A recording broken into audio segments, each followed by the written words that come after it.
নমস্কার বন্ধুরা, লুবনা রাসইতে সবাইকে স্বাগত। আজকে আমি তৈরি করে নিচ্ছি খুব সহজে শামি কাবাব কীভাবে তৈরি করতে হয় সেটা। চলুন দেখে নিই কীভাবে আমি এই কাবাবটা তৈরি করেছি। প্রথমে আমি কিছু মশলা তৈরি করে নেব। সেগুলোর মধ্যে নিয়ে নিচ্ছি 1 চামচ গোলমরিচ, 4টে এলাচ, 5টা 6টা লবঙ্গ, ডালচিনি আছে 2 ইঞ্চি, 3টে শুকনো লঙ্কা আর 1 চামচ জিরে। আমি এখানে ধনে ব্যবহারটা করিনি, আমি ধনে পাউডারটা দেব।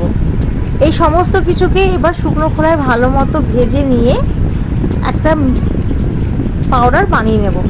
আমি খুব বেশি মিহি করে পাউডার তৈরি করব না, একটু গোটা গোটা রেখেই পাউডারটা তৈরি করে নেব। এই গুঁড়ো মশলাটা দেওয়ার জন্যই এই শামি কাবাবের আসল স্বাদটা পাওয়া যায়। এবার একটা ফ্রাই প্যান বসিয়ে দিয়েছি। একটু গরম হয়ে যাওয়ার পর তাতে কিছুটা তেল ব্যবহার করেছি। তেলটা যখন হালকা গরম হয়ে গেছে তাতে দিয়ে দিলাম 1 চামচে আদা রসুন বাটা। আদা রসুন বাটাকে প্রথমে তেলের সঙ্গে ভালো মতো ফ্রাই করে নিচ্ছি, যাতে এর কাঁচা গন্ধটা একটু চলে যায়। আর এদিকে যে মাংসটা আমি কেটে রেখেছিলাম সেই মাংসর পিসগুলো এবার দিয়ে দিলাম। দিয়ে আদা রসুনের সাথে মিনিট 2 ভালো করে কষিয়ে নেব, যাতে মাংসের একটু কালারটাও চেঞ্জ হয়ে যায় আর আদা রসুনের পুরোপুরি গন্ধটা আর ফ্লেভারটা যেন এই মাংসের মধ্যে চলে আসে। এবার কিছুটা স্লাইস করে কেটে রাখা পেঁয়াজ দিয়ে দিলাম আর দিয়ে দিলাম একটা তেজপাতা। আমি 4 ঘন্টা আগে এই মটর ডালকে ভালো করে আমি ধুয়ে পরিষ্কার করে জলে ভিজিয়ে রেখেছিলাম। এবার সেই ডালটা এবার দিয়ে আবারও একটু কষিয়ে নিলাম।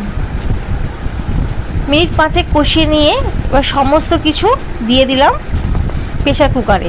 আপনারা এই প্রথম থেকে প্রেশার কুকারে সব কিছু কষিয়ে নিতে পারেন। আর যে মশলাটা আমি তৈরি করেছি সেই মশলাটা দিয়ে দিলাম আর উপর থেকে দিয়ে দিচ্ছি 1 চামচ ধনে গুঁড়ো, স্বাদ অনুযায়ী লবণ আর খুব সামান্য হলুদের গুঁড়ো। সব কিছুকে ভালো করে মিশিয়ে নিয়ে এবার হালকা গরম জল একটু ব্যবহার করেছি। সমস্ত কিছু আমি জলটা মাংস আর ডালটা যাতে একটু ডুবো ডুবো হয়ে যায় ঠিক ততটা দিয়েছি। 4টে সিটি দিয়ে নিয়েছি। সিটিটা ঠান্ডা হওয়ার পর ঢাকনাটা খুলে দেখেছি একটু জল ছিল, সেই জলটা গ্যাসটা ওপেন করে জলটাকে শুকিয়ে নিয়েছি। আপনারা এটা মিক্সিতেও বেটে নিতে পারেন। আমি ডাল ঘুগনি দিয়ে ভালো করে বেটে নিয়েছি। আর এবার উপর থেকে দিয়ে দিচ্ছি একটা ডিম দিয়ে ফাটিয়ে দিয়ে দিচ্ছি। দিয়ে দেব কিছুটা কুচানো কাঁচা লঙ্কা আর ধনেপাতা কুচি। একটা মিডিয়াম সাইজের পেঁয়াজকে আমি ছোটো ছোটো করে কেটে নিয়েছি, সেটা দিয়ে দিয়েছি। আর দিয়ে দিলাম 1 চামচ আমচুর পাউডার। আর আগে যেহেতু লবণ ব্যবহার করেছি সেজন্য লবণটা একটু বুঝেই দিলাম। এই সমস্ত কিছুকে এবার খুব ভালো করে এটাকে মাখিয়ে নিতে হবে। ডিমটা দেওয়ার কারণে এই শামি কাবাবের স্বাদটা অনেকটা বেড়ে যায়। আর এই কাবাবটা ভাজার সময় কোনো রকম ফেটে যাবে না। সমস্ত কিছু ভালো করে মাখিয়ে নিয়েছি। এবার হাতের তালুর মধ্যে একটু তেল মাখিয়ে নিলাম, বা আপনারা ঘিও দিতে পারেন। ছোট ছোট করে লেচি কেটে কাবাবের শেপ দিয়ে নিচ্ছি।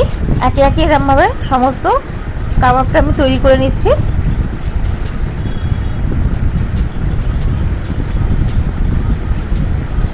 সমস্ত কাবাবগুলো তৈরি করা হয়ে গেছে। এবার এগুলোকে আমি ভেজে নেব।